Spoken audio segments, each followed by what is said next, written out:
Seorang video editor tentunya dituntut untuk cepat saat melakukan editing video. Apalagi video kita diatur oleh jam deadline.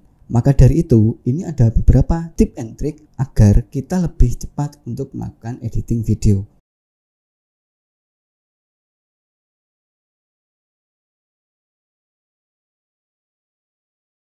Yang pertama, keyboard shortcut. Pengubahan pada jalan pintas atau yang disebut dengan keyboard shortcut tentu akan mempercepat proses editing video kita. Untuk mengubah jalan pintas keyboard, kita bisa langsung menyorot edit pada menu bar.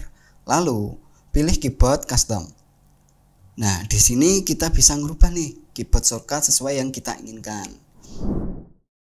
Yang kedua, link dan unlink. Pada dasarnya, sebuah video itu akan menyatu dengan audionya. Gimana jika suatu saat nanti kita mengedit, kita hanya membutuhkan audionya ataupun videonya. Nah, di sini kita menggunakan fitur yang namanya link dan unlink. Nah, gimana caranya? Nah, di sini kita bisa lakukan klik kanan pada video, mau kita pisahkan audionya, kemudian pilih link atau unlink. Nah, di sini video dan audio akan memisah secara otomatis. Nah, di sini kita lebih mudah untuk melakukan editing. Apa yang kita butuhkan, video atau audio. Yang ketiga, group dan ungroup. Beda dengan link dan unlink yang hanya menghubungkan video track dan audio track. Group dan ungroup dapat menghubungkan banyak video track dan audio track, sehingga saat digeser atau diubah dengan mengubah semua track yang terhubung. Secara default, perintah group dan ungroup dijalankan menggunakan Ctrl G pada keyboard, sedangkan perintah ungroup dapat dijalankan dengan menekan Ctrl plus O pada keyboard. Yang keempat, scale to frame size. Kalian sebagai video editor pemula tentunya pernah mengalami kayak gini. Waktu kita tarik video ke timeline, itu videonya tidak sesuai dengan sequence yang ada di Adobe Premiere Pro kita. Kenapa demikian? Karena frame yang ada di sequence dan frame yang ada di video itu memiliki frame yang berbeda. Gimana untuk mengatasinya? Nah, di sini kita tinggal lakukan klik kanan pada mouse, kemudian kita pilih scale to frame.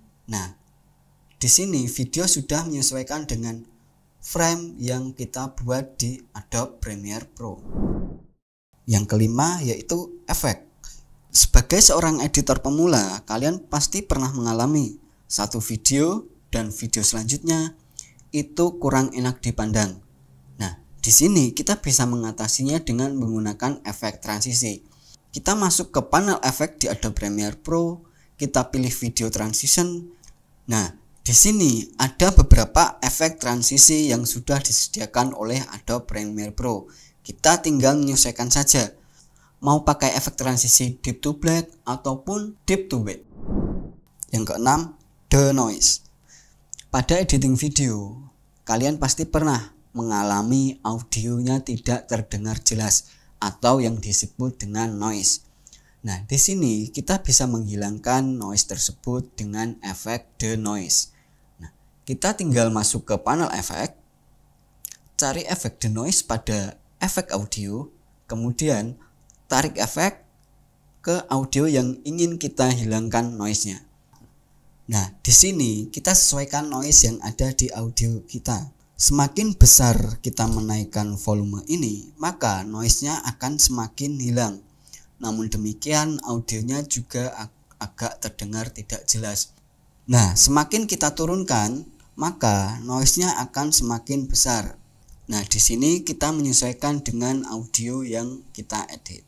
Itu beberapa tip and trick untuk editor pemula di Adobe Premiere Pro. Sampai jumpa lagi di video-video selanjutnya.